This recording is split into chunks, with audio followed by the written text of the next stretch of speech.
저는 결혼 13년 차 주부입니다. 아무 문제 없는 가정이라 생각했어요. 남편은 안정적인 금융회사에 다니고 저는 변호사 일을 그만두고 육아에 집중했죠. 딸 지우도 이제 초등학교 4학년. 집안은 평온했어요. 겉보기에는 그랬습니다. 겉보기에는요. 언제부터였을까요? 밤에 불이 꺼졌다 켜지는 걸 자주 보게 됐습니다. 처음엔 조도 센서가 오작동하는 줄 알았어요. 요즘 날씨도 흐리고 미세먼지도 심하니 예민하게 굴 필요 없다고 스스로를 다독였죠. 그런데 며칠 후 집에 혼자 있을 때였습니다.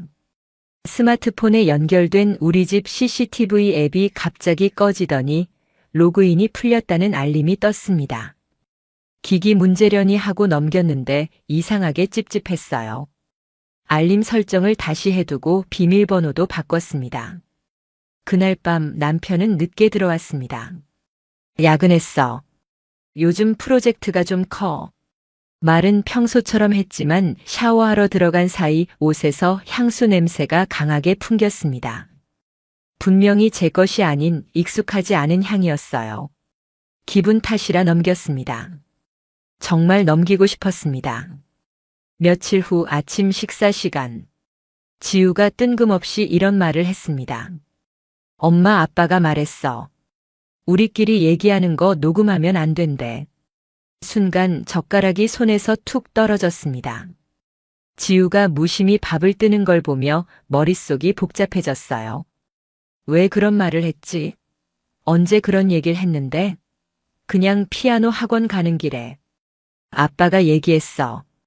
그 순간 뭔가 확신이 생겼습니다. 남편은 저를 지켜보고 있었던 게 아니었어요. 기록하고 있었습니다. 무언가 목적이 있어 보였습니다. 스마트 도어록의 출입 기록도 확인해 봤어요. 제가 외출하지 않았던 오후 3시에 누군가 잠깐 열었다가 닫은 기록이 있었습니다. 남편의 출입일까요? 아니면 누군가 따로 다녀간 걸까요? 확신은 없지만 느낌은 명확했습니다. 이건 단순한 바람이나 잠깐의 외도 같은 그런 문제가 아니었어요. 무언가 더 근본적인 게 움직이고 있다는 생각이 들었습니다. 이상한 낌새가 많았습니다. 가스렌지가 꺼진 줄 알았는데 켜져 있었고 책장에 꽂아뒀던 자료가 뒤바뀐 순서로 정리돼 있기도 했습니다. 내가 착각하는 걸까? 아니면 누가 일부러 이런 흔적을 남기고 있는 걸까? 불안은 점점 커졌고 저는 점점 말이 없어졌습니다. 그렇게 며칠을 지냈습니다. 그 주 금요일 밤 남편이 또 늦게 들어왔습니다. 이번엔 말도 없이 들어와 소파에 털썩 앉더니 말하더군요. 요즘 왜 그렇게 예민해졌어? 저는 대답하지 않았습니다. 그의 눈을 똑바로 바라봤습니다. 그 눈엔 죄책감도 당황스러움도 없었어요. 오히려 어딘가 준비된 듯한 여유로움이 느껴졌습니다. 그 순간 저는 깨달았습니다. 이 사람 모든 걸 계획하고 있구나. 단순한 배신이 아니라 철저한 정리 작업 중이라는 걸. 가슴이 철렁했습니다. 그게 본능이든 직감이든 그날 밤부터 저는 달라졌습니다. 불안해하지 않기로 했습니다. 대신 지켜보기로 했습니다. 하지만 저는 몰랐습니다. 그가 준비하고 있는 다음 수가 생각보다 훨씬 더 정교하고 치밀하다는 걸. 그리고 그걸 마주하게 되는 순간이 그렇게 빨리 찾아올 줄은 정말 몰랐습니다. 그날 이후 저는 집안의 모든 사소한 행동에 의미를 부여하게 됐습니다. 문이 닫히는 소리, 아이의 한마디, 택배 상자의 위치까지요. 처음엔 저 자신이 예민해진 줄 알았습니다. 하지만 그 불안은 결국 제가 맡고 있다는 증거가 되더라고요. 어느 날 아침 남편은 평소보다 일찍 나갔습니다. 출근 준비도 서둘렀고 저와는 눈도 잘 마주치지 않았어요. 그런데 이상하게도 노트북을 식탁 위에 두고 갔습니다. 그 사람답지 않았어요. 기계에 집착할 정도로 철저한 성격인데 그걸 두고 간다는 건 뭔가 이상했죠. 심장이 쿵 내려앉았습니다. 망설였지만 손이 먼저 움직였어요. 혹시 비밀번호라도 걸어뒀을까 걱정했지만 그대로 로그인 상태였습니다. 최근 사용 문서 목록을 열었을 때 숨이 막혔습니다. 의료자료, 개인기록, 예상진단 초안, 그 파일을 여는 순간 눈앞이 흐려졌습니다. 그 안에는 제가 최근 며칠 동안 했던 말과 행동, 감정 반응들이 날짜별로 정리돼 있었습니다. 아이와의 대화 내용, 식사 중 제 표정 변화, 말을 하지 않은 시간까지요. 과잉 반응, 주관적 피해감 높음, 무반응 반복, 의사소통 단절 시도, 아이 앞에서 고함, 감정 기복 뚜렷함. 믿을 수 없었습니다. 이건 누군가에게 보여주기 위한 보고서였어요. 제가 이상한 사람인 것처럼 만들기 위한 문서. 그의 시선은 이미 배우자의 것이 아니었습니다. 그리고 다음 페이지. 거기에 적힌 단어들에 온몸이 굳었습니다. 조현영 경향, 만성 불안, 자기인식 부족, 비합리적 사고. 심장이 빠르게 뛰었고 손끝이 얼얼해졌습니다. 제 일상을 몰래 관찰하고 그걸 질병처럼 정리하고 있었던 겁니다. 이 사람 나를 정신질환자로 만들려는 거구나. 더 끔찍한 건 그 다음이었습니다. 폴더 하나를 더 열어보니 스캔된 병원 진료 기록들이 있었는데 그 중에는 제 이름이 적힌 정신과 상담 내역도 포함돼 있었어요. 문제는 저는 그 병원에 가본 적이 없다는 거예요. 제 이름으로 누군가가 다녀간 겁니다. 서류에는 병원 이름과 담당의 이름까지 적혀 있었고 진단 메모에는 초기 불안장애 증상이라는 문장이 쓰여 있었어요. 순간 머릿속이 하얘졌습니다. 숨을 쉬는데 가슴이 조여오고 손이 떨렸습니다. 그가 준비하고 있던 건 단순한 이혼이 아니었어요. 저를 사회적으로, 법적으로 무너뜨리기 위한 장기적인 계획이었습니다. 나중에 이혼하더라도 양육권을 갖기 위해 자신이 피해자인 척, 제가 이상한 사람인 척 만들려는 거였죠. 정말 모든 게 소름 끼쳤습니다. 내가 이 사람과 살아온 13년이 지금 이 문서 몇 장으로 왜곡되고 있는 현실이 너무 참담했어요. 노트북을 조심히 덮었습니다. 그리고 부엌으로 가서 물을 한 잔 마셨습니다. 손에 힘이 안 들어가 컵을 흘릴 뻔했지만 입술은 굳게 닫고 아무 말도 하지 않았습니다. 그날 밤 남편은 어김없이 평온한 얼굴로 집에 들어왔습니다. 오늘은 내가 된장찌개 끓일까? 지우 데리러 갔다 오려고.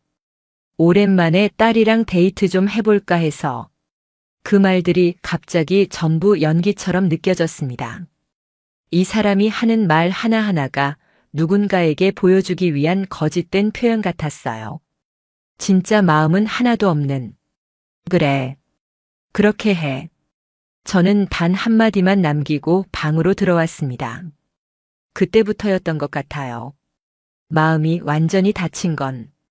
침대에 앉아 핸드폰을 켰습니다. 연락처를 뒤지다 멈춘 이름. 루카. 로펌에 있을 때 외주로 포렌식 자료 분석 맡기던 사람이었습니다. 그때는 단순한 정보 분석가라고만 생각했지만 지금은 이 사람밖에 없었어요. 안녕하세요. 저 기억하실지 모르겠지만 자료 분석 하나 부탁드릴 수 있을까요? 메시지를 보내고 나니 한참 동안 손에서 핸드폰을 놓지 못했습니다. 마음속으로 계속 되뇌었어요. 이건 정말 진짜일까? 내가 뭘 그렇게 잘못했을까? 루카는 생각보다 빨리 답장을 줬습니다. 다시 연락할 줄 몰랐네요. 자료 보내주세요. 조용히 처리해드릴게요. 그 문장을 읽는 순간 희미하게 긴장이 풀렸어요. 어쩌면 처음이었을 겁니다. 이 상황에서 누군가에게 도움을 요청했다는 사실만으로도 제 안에 무언가가 움직이기 시작했거든요. 하지만 문제는 지금 이 상황의 중심에 있는 상대가 누구인지 아직 확신할 수 없다는 거였어요.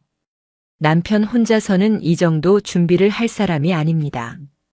누군가 조언하거나 도와주는 사람이 있다는 확신이 들었습니다. 그날 오후 지우를 피아노 학원에 데려다주고 대기실에서 기다리고 있는데 다른 학부모가 무심히 이런 얘기를 꺼냈어요. 지우 엄마 요즘도 하영 씨랑 자주 보시죠? 하영이요? 네. 유하영 씨. 같은 학원이라 애들이 자주 만난다고 들었어요. 순간 그 말이 귓가에 멈춰 섰습니다. 유하영. 분명히 기억나는 이름이었습니다.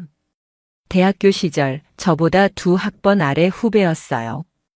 같은 동아리 활동을 잠깐 했고 법 쪽에보단 교육 쪽으로 방향을 튼다고 했던 아이. 그 후로는 연락도 없었는데 그 이름을 여기서 다시 듣게 될 줄은 몰랐습니다. 고개를 들어 학원 벽면의 아이들 사진을 봤습니다. 지우 옆에 있는 여자아이, 그리고 그 엄마. 언뜻 본 얼굴인데 그게 하영이었다는 걸 그제야 확신했습니다. 집에 돌아오자마자 SNS를 열었고 유하영이라는 이름을 검색했습니다. 비공개 계정이었지만 프로필 사진이 있었습니다. 맞았습니다. 그 여자. 작년 말부터 종종 학원 앞에서 저를 지나치며 인사하던 말없이 웃던 그 얼굴. 그때는 그저 낯익은 얼굴이라 생각했는데 지금 생각해보니 그 모든 인사와 웃음이 너무 의도적이었어요. 프로필 아래쪽. 팔로우 목록 중에 익숙한 이름이 눈에 들어왔습니다. 남편. 숨이 턱 막혔습니다. 설마 그럴 리 없다고 믿고 싶었어요. 하지만 남편은 평소에 SNS조차 하지 않던 사람이었거든요. 그런데 그 계정이 하영을 팔로우하고 있었습니다. 무려 단 12명 중 하나로요. 그 순간 온몸에 전율이 흘렀습니다. 이건 단순한 연결이 아닙니다. 두 사람은 연결돼 있다. 확신이 들었습니다. 이후로는 차례차례 조각이 맞춰지기 시작했어요. 최근 몇 달 동안 남편의 야근이 늘기 시작한 시점. 하영이 교습소를 열었다고 말한 시점. 지우가 하영이 이모가 우리 집 앞까지 데려다 줬어라고 말한 적 있었던 날들. 전부 겹쳐 있었습니다. 그제서야 이상한 기억 하나가 떠올랐어요. 몇 주 전 주중 낮에 갑자기 퇴근하고 온 남편이 근처 카페에 들렀다가 마침 시간이 돼서 왔다고 했던 날. 그 말이 지금 생각하면 말도 안 되는 이야기였습니다. 그런 식으로 자기 일정을 설명한 적 단 한 번도 없던 사람이었거든요. 서랍을 열고 카드 사용 내역 영수증을 모아둔 봉투를 꺼냈습니다. 남편의 체크카드 내역 중에 평일 낮 학원 근처에 있는 카페 이름이 3번 반복돼 있었습니다. 모두 지우가 하영 딸과 수업 있는 날. 그날 낮. 더는 확증을 미룰 수 없었습니다. 무언가 있었고 그건 단순한 관계가 아니었습니다. 다음 날 아침 남편은 여느 때처럼 옷을 차려입고 나가려 했습니다. 저는 조용히 말했어요. 하영 씨, 요즘 학원 근처에서 자주 뵙는 것 같더라. 그가 고개를 돌려 절 쳐다봤습니다. 하지만 눈 하나 깜빡하지 않았어요. 그래? 몰랐네. 목소리는 담담했고 표정도 변하지 않았습니다. 대신 눈동자가 살짝 흔들리는 걸 저는 봤습니다. 지우가 얘기하더라. 데려다 줬다고. 아빠가 부탁했대. 하하, 그랬나. 내가 부탁했을 리가 없는데. 뭐, 그냥 우연 아니겠어? 그는 웃었습니다. 그러나 저는 그 웃음을 거짓말하는 사람의 웃음이라는 걸 알고 있었습니다. 말끝을 흐리고 정확하게 반박하지 않으며 의심을 유머로 덮으려는 사람의 전형적인 말투. 그날 이후 저는 확실히 마음을 바꿨습니다. 이제 말이 아니라 증거가 필요했습니다. 더 이상 믿지도 물어보지도 않기로 했습니다. 그 대신 지켜보기로 했습니다. 그날 이후 저는 바뀌었습니다.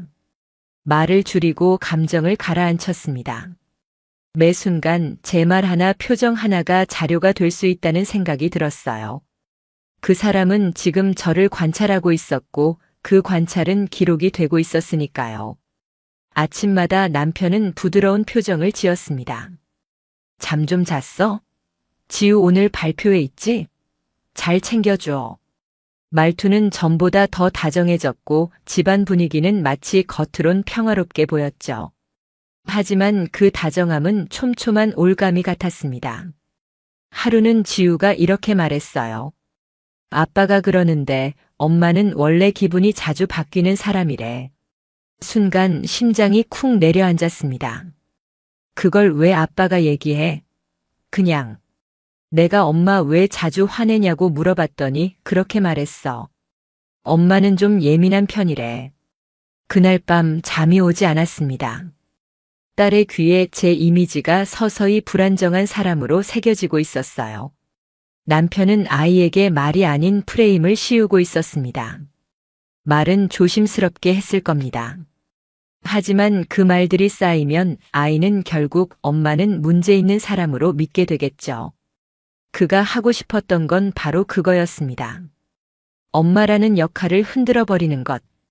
며칠 뒤 지우의 피아노 발표회가 있었습니다. 저는 예전처럼 드레스와 악보를 미리 챙기고 학원 카톡방에 시간도 확인해뒀어요. 그런데 발표회 하루 전 남편이 말했습니다. 지우가 그러는데 엄마랑 같이 가고 싶지 않대. 왜? 엄마가 가면 더 긴장된다고 하더라. 그냥 나만 갈게. 말을 끝내는 그 사람의 표정은 어딘가 짜여진 시나리오 같았어요. 정말 그게 지우의 진심일까? 아니면 지우가 그렇게 말하게 만들었을까? 저는 아무 말도 하지 않았습니다. 발표회 당일 학원 근처까지는 갔지만 들어가진 않았습니다. 그리고 발표회가 끝난 뒤 지우를 데리러 나갔을 때 그 아이는 문 앞에서 저를 보자마자 이렇게 말했어요. 왜 안 들어왔어, 엄마?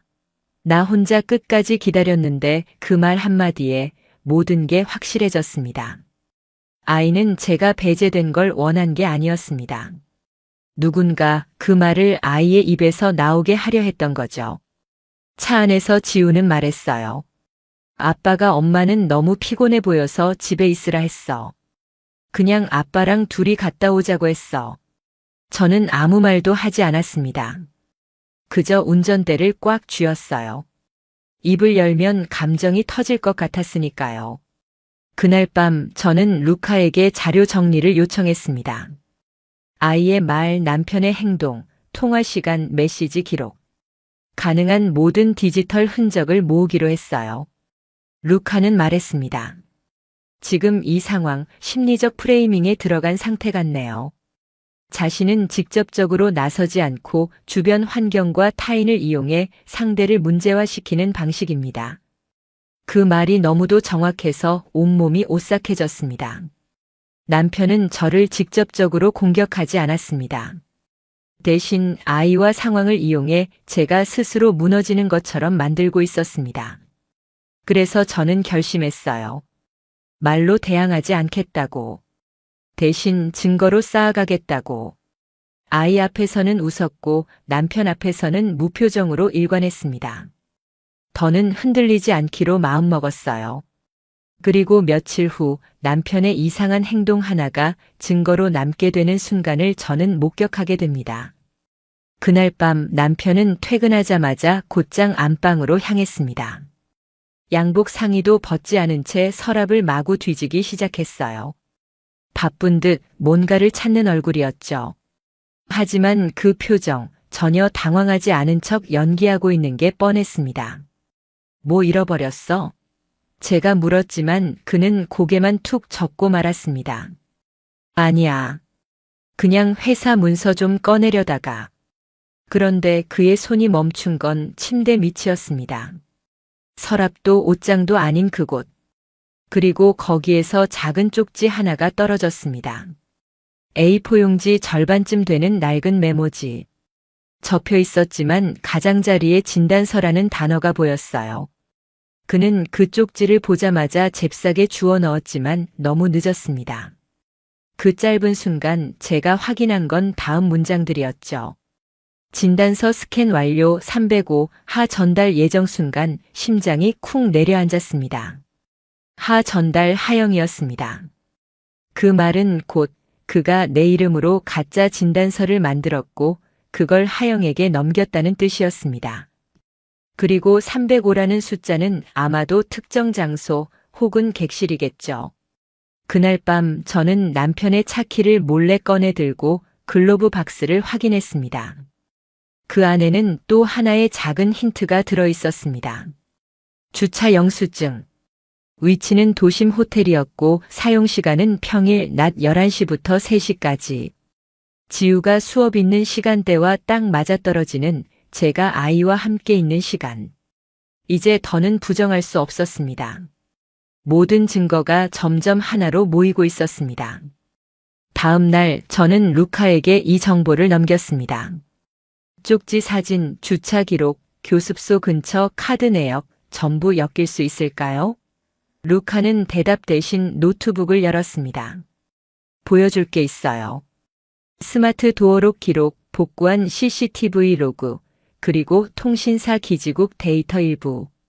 그가 보여준 건 남편과 하영의 기지국 접속 이력이었습니다. 두 사람은 여러 날 같은 시간에 같은 건물 내에서 동시에 핸드폰을 사용하고 있었어요. 평일 대낮 반복적으로요. 게다가 더 충격적인 건 서윤이 명의로 가입된 하나의 앱에서 하영의 교습소 주소가 등록되어 있었다는 점입니다. 이 앱 남편이 설치한 보안 관련 프로그램인데 아내 명의로 위장돼 있더군요. 주소 등록은 하영 교습소. 기기 접속자는 남편. 한순간 머릿속이 하얘졌습니다. 이 사람은 내 이름을 도구로 이용해 하영의 공간을 덮어준 거였어요. 무언가 문제가 생기면 책임은 제 쪽으로 흘러가도록 조작된 구조. 그 순간 깨달았습니다. 그들은 단순한 바람이 아니었습니다. 이건 완벽하게 기획된 프레임 조작이자 신분 위조 수준의 공모였어요. 그날 밤 집으로 돌아온 남편은 말없이 제 눈치를 살폈습니다. 그리고 뜬금없이 이런 말을 꺼냈어요. 우리 요즘 서로 말이 줄었지? 뭐 나도 좀 예민했었나 봐. 미안했어. 그 말에 저는 아무 반응도 하지 않았습니다. 고개만 끄덕이고 방으로 들어왔죠. 문을 닫은 뒤 심장이 미친 듯이 뛰었습니다. 이 사람 뭔가 눈치챈 걸까? 아니면 더 치밀하게 무너뜨릴 준비를 하는 걸까? 전 더 조심스럽게 움직이기로 했습니다. 이제부터 제가 할 일은 단 하나. 그들이 실수하게 만드는 것. 이제 복수는 시작돼야 했습니다. 그날 이후로 저는 모든 말과 행동을 녹음했습니다. 가스레인지 불을 켜는 순간부터 지우가 잠들기 전까지의 대화까지. 남편이 무심코 던지는 말 한마디도 이제는 증거가 될 수 있다는 생각에 기억에 의존하지 않기로 했어요.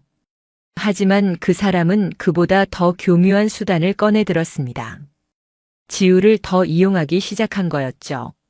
정확히 말하면 지우의 입을 통해 제 이미지를 바꾸려는 시도였어요. 하루는 남편이 이렇게 말하더라고요. 지우가 그러던데 엄마는 요즘 집에만 있으니까 답답하대. 엄마가 피아노 발표회 안 온 거 사실 좀 속상했대. 애한테 좀 더 신경 써줘. 괜히 민감하게 굴지 말고. 그 말 하나하나가 제 가슴을 찔렀습니다. 아니, 정확히는 아이 입을 빌린 말이라는 점이 더 잔인했죠. 저는 차분히 고개를 끄덕이며 말했습니다. 지우한테 직접 얘기해 볼게. 그날 저녁 지우 방에 조용히 들어가서 말했어요. 지우야, 엄마 요즘 좀 이상해 보여. 아니, 그냥 엄마가 자주 혼자 있는 것 같아서 아빠가 걱정된대. 아빠가 뭐라고 했는데? 지우는 잠시 망설이다가 천천히 입을 열었습니다. 엄마가 요즘 감정 기복이 심하다고, 그래서 너무 가까이서 오래 있으면 힘들 수 있다고 그랬어. 그 말에 순간 숨이 멎었습니다.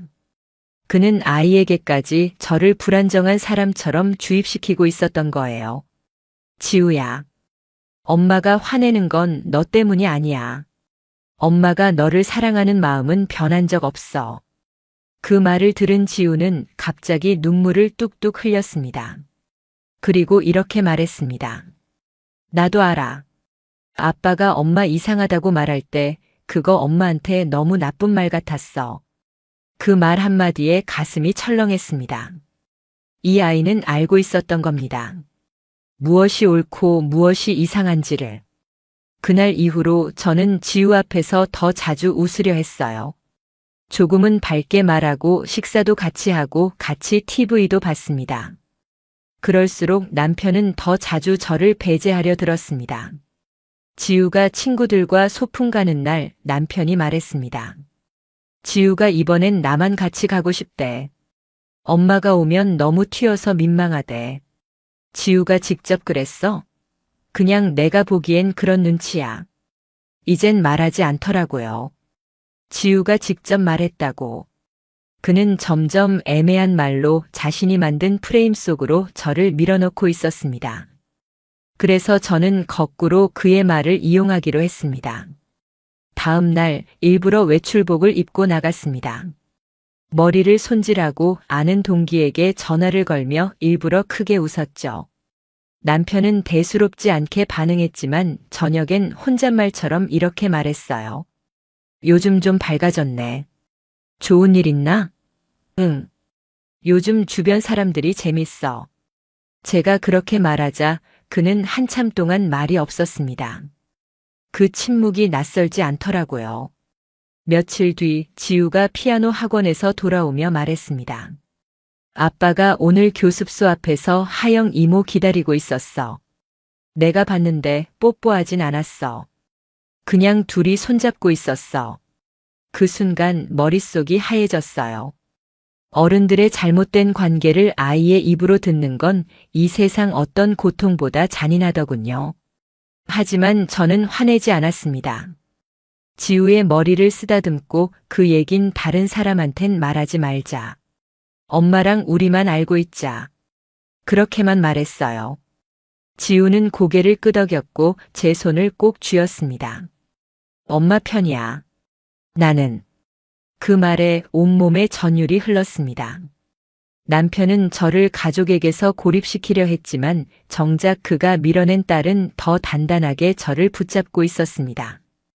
그날 밤 저는 거실 소파에 앉아 휴대폰으로 일부러 남자 동기의 프로필을 띄워두었습니다. 사진, 통화 기록, 메시지 창까지 그대로. 그걸 보고 있던 제 눈은 무표정했지만 마음속엔 불꽃이 일고 있었어요. 남편은 퇴근 후 무심한 척 옆을 지나가다가 그 화면을 흘끗 봤습니다. 아무 말 없었지만 그의 눈이 잠깐 멈춘 걸 저는 놓치지 않았습니다. 시작됐습니다. 그날 밤 저는 일부러 늦게까지 전화를 걸었습니다. 작은 웃음도 섞었고 다음 주에 또 보기로 했어. 라는 말도 일부러 크게 말했죠. 그 다음 날부터 남편은 확연히 달라졌습니다. 스마트워치를 더 자주 확인했고 통화할 땐 제 옆에서 일부러 속삭였습니다. 그리고 제 휴대폰 근처를 맴돌기 시작했어요. 며칠 뒤 루카가 보내온 메일엔 남편이 사설 정보업체에 접속한 흔적이 포함돼 있었습니다. 일정 대화 로그에 따르면 불륜 조사 관련 상담을 한 기록이 포착됐습니다. 사용자는 가명을 썼지만 접속 IP와 디바이스 정보가 일치합니다. 그 순간 확신했습니다. 그는 제 행동을 의심하고 증거를 찾으려 불법적인 루트를 시도하고 있다는 것. 바로 그때가 기회였습니다. 루카의 조언대로 저는 그가 연락할 만한 정보업체가 위치한 근처 카페에 임시 감시 장비를 설치했습니다. CCTV처럼 보이지 않는 공기청정기 모양의 작은 디지털 카메라. 그곳은 은밀한 회의나 개인 미팅을 위해 자주 쓰이는 장소였고 우연히 루카의 지인 카페라는 게 천운이었죠. 며칠 뒤 남편이 외출한다고 말한 오후. 저는 아무 말 없이 지우와 집 근처 도서관으로 향했습니다. 그리고 루카에게 문자를 보냈어요. 카페 오늘 예약됐다면 영상 확인 가능할까? 약 2시간 뒤 루카가 보내온 영상 캡처 속엔 남편이 무심한 표정으로 앉아 있었고 그 맞은편엔 30대 후반쯤 보이는 남자가 앉아 있었습니다. 그들은 작은 노트북을 펼쳐 뭔가를 공유하고 있었고 그 와중에 남편이 이렇게 말하는 장면이 캡처됐습니다. 직접적인 증거까진 없어요. 그냥 얘랑 계속 통화하더라고요. 남자 쪽이랑. 뭐 사진까지 필요한 건 아니고 둘만 만나는 장소 확인만. 그 말은 사적 감정에 의한 탐정 의뢰였고 그 자체로 불법 의뢰에 해당될 수 있는 상황이었습니다. 저는 입술을 깨물었습니다. 분노도 있었지만 그보다 더 크게 차오른 건 역전의 조짐이었습니다. 이제 그가 한 발 더 다가오게 만들면 됩니다. 스스로 증거를 만들게 유도하는 것. 그리고 그 순간을 붙잡기만 하면 됩니다. 며칠 후 일부러 남편 앞에서 이런 말을 꺼냈습니다. 요즘 회사 쪽 사람들하고도 자주 만나는 것 같더라. 회의라고 나갔다가 왜 자꾸 학원 근처에서 결제해? 남편의 눈이 찢어지듯 가늘어졌습니다. 그걸 왜 내가 알아? 내가 모르는 게 더 이상하잖아. 결제 문자가 왜 내 폰으로 오는 줄 알아? 이 집 카드 아직 내 명의인 거 잊었니? 그 말에 그는 처음으로 당황한 기색을 드러냈습니다. 너 지금 뭐 하는 거야? 그건 내가 하고 싶은 말이야. 대체 뭘 하길래 자꾸 내 이름을 쓰는 거야? 그 순간 남편은 문을 박차고 나가버렸습니다. 그의 머릿속엔 아마 지금쯤 내가 들켰나? 무슨 자료를 갖고 있지?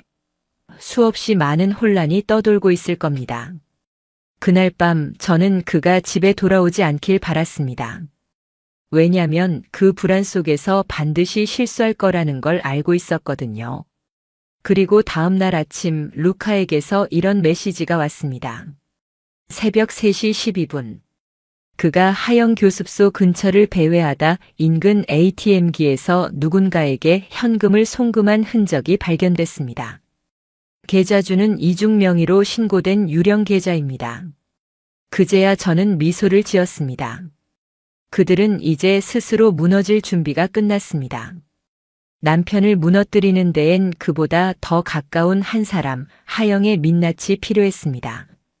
표면적으로 그녀는 학부모 사이에서 평판도 좋고 아이들에게 상냥하며 음악 교습소를 안정적으로 운영하는 성실한 엄마 이미지로 살고 있었죠. 하지만 루카의 분석은 달랐습니다. 그녀는 두 개의 얼굴을 가지고 있었어요. 그리고 그 두 얼굴 사이에서 법은 아주 쉽게 개입할 수 있는 틈이 생겼습니다. 루카가 확인해 준 건 그녀가 운영하는 사설교육재단이 남편 명의로 되어 있다는 점이었습니다. 서류상 설립자와 이사장은 남편이지만 실제로 관리, 운영, 지출은 전부 하영이 담당. 문제는 그 구조로 인해 지자체 교육청에서 받는 보조금이 중복 수령된 흔적이 있다는 거였습니다.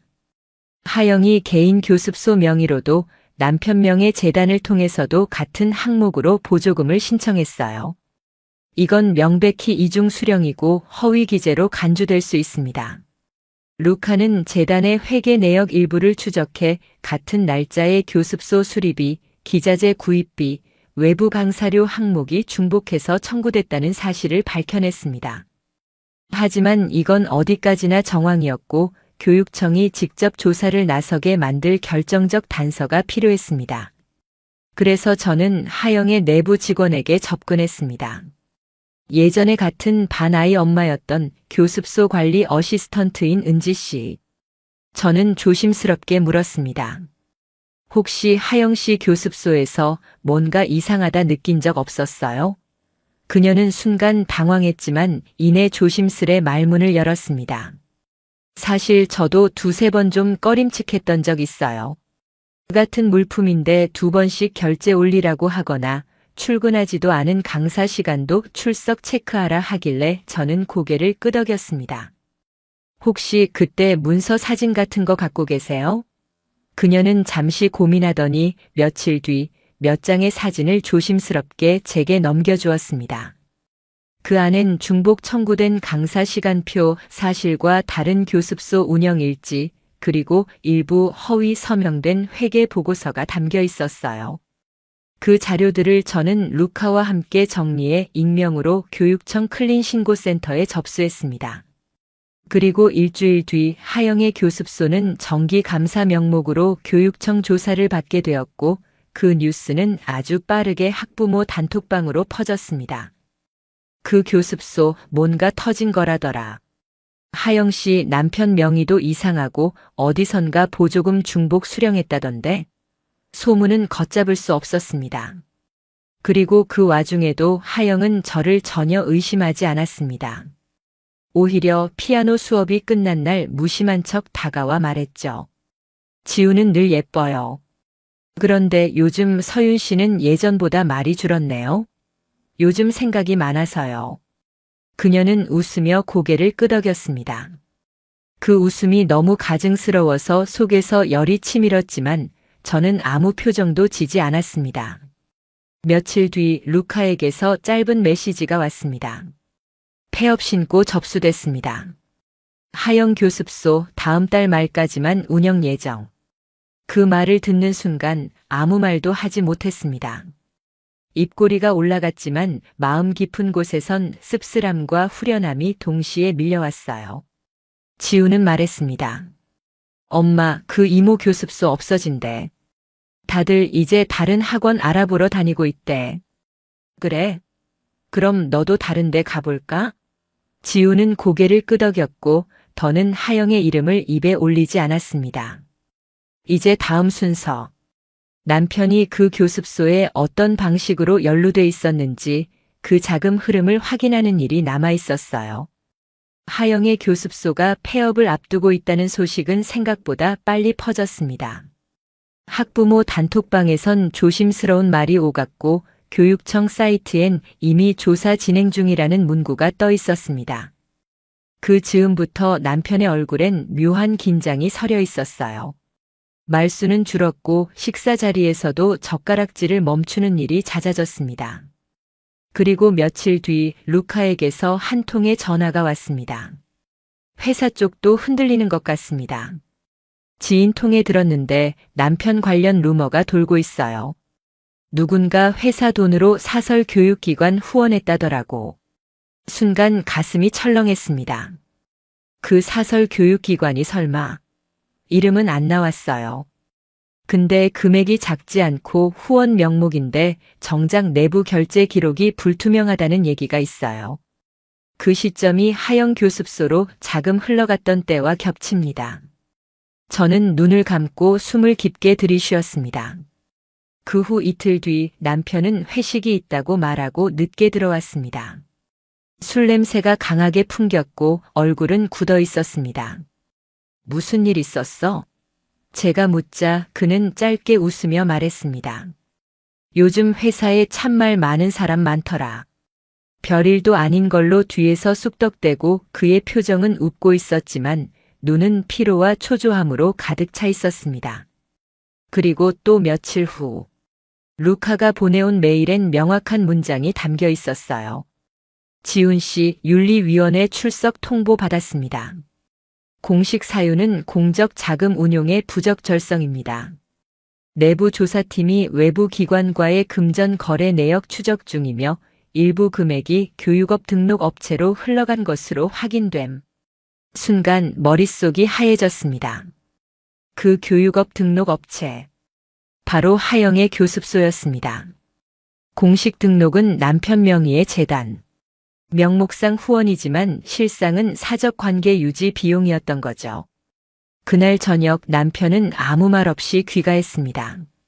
손에 든 가방은 축 늘어져 있었고 걸음도 평소보다 훨씬 무거워 보였어요.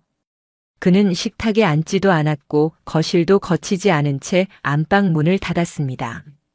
지우는 제게 물었습니다. 아빠 요즘 왜 그래? 저는 아이를 꼭 안아주며 대답했어요. 아빠가 조금 지쳤나 봐. 그리고 그 주 주말. 저는 마지막 단계를 위해 이혼 조정 서류를 정리했습니다. 이젠 더 이상 기다릴 이유가 없었어요. 스스로 무너진 탑은 제가 건드리지 않아도 알아서 붕괴 중이었습니다. 며칠 후 남편의 회사 이메일 계정은 내부 시스템상 비활성화 처리된 걸로 나타났고 지점 이동이 아닌 계약 해지 결정이 내려졌다는 소식도 루카를 통해 확인했습니다. 그 시점에서 저는 모든 법적 대응 수순에 들어갔습니다. 양육권 지정 소송, 공동재산 분할 신청, 위자료 청구, 부당명예 사용 관련 민사경고장 학교 측에도 지우의 안정적 양육 환경을 위한 상담 기록과 저와의 유대관계가 상세히 담긴 의견서를 제출했습니다. 담임 선생님은 조용히 말했습니다. 지우는요, 엄마에 대한 신뢰가 확고해요. 사실 그게 요즘 아이들한텐 제일 중요하거든요. 그 말을 들은 날 밤 저는 정말 오래간만에 울었습니다. 그 누구도 아닌 딸아이가 저를 붙잡아주고 있었다는 사실에 그제야 무너진 감정이 터져나왔어요. 이제 남편은 보험 해약에 따른 손해도 감수해야 했고 공동명의로 되어 있던 예금 계좌 역시 법적으로 정리 절차가 시작됐습니다. 한 달 전만 해도 고개를 빳빳이 들던 사람이 이젠 눈조차 제대로 마주치지 못했습니다. 마지막으로 지우가 제게 조심스레 물었습니다. 엄마, 우리 이사 가는 거야? 응. 조금 더 조용하고 지우가 편하게 지낼 수 있는 곳으로. 지우는 고개를 끄덕이며 말했습니다. 나는 엄마만 있으면 돼. 그 말을 들은 순간 모든 복수도 모든 준비도 이 아이 앞에선 너무 작고 가벼워 보였습니다. 하지만 그건 더 이상 감정이 아니라 정리였습니다. 무너진 건 그들 쪽이었고 남은 삶은 이제 저의 것이었어요. 짐 정리는 생각보다 오래 걸렸습니다. 생각해보면 이 집엔 기억보다도 감정이 더 많이 남아 있었거든요. 방문 손잡이를 돌릴 때마다 그 사람의 목소리가 들릴 것 같았고 부엌 식탁 위엔 지우가 엄마 이거 그 사람 거야? 하고 물었던 컵도 남아 있었습니다. 하지만 이젠 그 어떤 물건도 저를 붙잡지 않았습니다. 지우는 깔끔하게 정리된 방을 둘러보며 말했어요. 엄마, 이 집에서는 이제 슬픈 일 없었으면 좋겠어. 그 말이 지금까지 들은 그 어떤 위로보다 묵직하게 다가왔습니다. 그날 밤 마지막으로 노트북을 열었습니다. 루카와의 메일 교환 폴더, 녹음 파일 폴더, 스캔한 서류와 날짜별 기록들. 그 모든 걸 하나의 폴더로 묶어 압축 파일을 만들었습니다. 이름은 단순히 문서와 파일 설명엔 이렇게 적었어요. 이건 복수가 아닙니다. 반복되지 않도록 남기는 기록입니다. 이제 복수는 끝났습니다. 하영은 교육계에서 퇴출되었고 그녀의 교습소는 이미 문을 닫았습니다. SNS도 비공개로 전환됐고 주변 엄마들 사이에선 이미 거르기로 한 이름이 되어 있었죠. 그리고 남편. 아니, 이제는 전 남편이 된 그는 직장을 잃었고 금융계 네트워크에서도 블랙리스트에 올랐다고 들었습니다. 그는 아무런 항변도 없이 서류에 도장을 찍었습니다. 양육권은 당연히 제게 넘어왔고 위자료와 재산 분할도 제 쪽 조건이 거의 그대로 반영됐습니다. 어쩌면 그는 마지막까지 스스로를 불쌍한 피해자라고 여겼을지도 모르겠습니다. 하지만 가족을 무너뜨리기 위해 조작하고 아이를 이용하고 상대의 정신을 흔들려 했던 사람이 어떤 자격으로 동정을 바랄 수 있을까요? 우리는 도시를 떠났습니다. 멀지 않지만 그들과의 기억이 닿지 않는 거리. 작은 원룸에서 시작된 제 인생이 이제는 딸아이와 단둘이 조용한 단독주택에서 다시 이어지게 된 거죠. 가끔 루카에게 짧은 안부 메시지를 보냅니다. 덕분에 정리 잘 끝났습니다. 지우는 잘 자라고 있어요. 저는 요즘 드디어 책을 다시 읽어요. 그러던 어느 날 루카가 이렇게 답장을 보냈습니다. 당신이 그 모든 걸 참아낸 건 복수 때문이 아니라 아이 때문이었어요. 그런 사람은 무너지지 않아요. 그 말을 보고 한참 동안 화면을 바라봤습니다. 맞아요. 저는 복수를 위해 싸운 게 아니라 더는 무너지지 않기 위해 준비한 거였습니다. 기록은 마쳤고 사람들은 떠났으며 상처는 아직 남아있지만 이제는 그 상처를 누구에게도 들키지 않고 살아갈 수 있는 힘이 생겼습니다. 지우는 오늘도 책가방을 메고 말했습니다. 엄마, 나 오늘 학교 끝나고 도서관 가도 돼? 물론이지. 내가 가고 싶은 데는 어디든 괜찮아. 이제 우리 둘은 아무도 감시하지 않고 아무도 조작하지 않는 세상에서 다시 살아갑니다. 그리고 그 복수는 어느 누구에게도 반복되지 않도록 조용히 단 하나의 압축 파일 속에 기록된 채 남아 있습니다.